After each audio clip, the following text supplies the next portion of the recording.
De retour aux États-Unis, son déplacement express au Proche-Orient n'a pas permis de clarifier la situation. Et outre le Premier ministre israélien, le président américain avait à son programme une rencontre tripartite en Jordanie avec les dirigeants voisins d'Israël. Mini-sommet annulé après la frappe sur l'hôpital de Gaza. Anne Toulouse, vous êtes la correspondante d'Europe 1 à Washington. C'est donc un bilan en demi-teinte pour le locataire de la Maison-Blanche. Joe Biden, qui mettait beaucoup d'espoir dans son talent pour la diplomatie en tête-à-tête, n'a pu l'exercer qu'au bénéfice des Israéliens.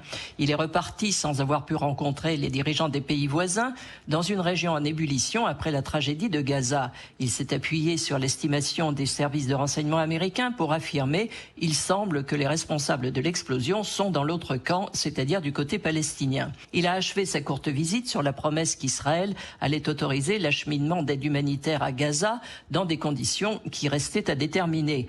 L'annonce d'un nouveau plan d'aide conséquent à Israël dépend lui aussi d'une logistique incertaine puisque le Congrès n'est actuellement pas en état de l'avaliser.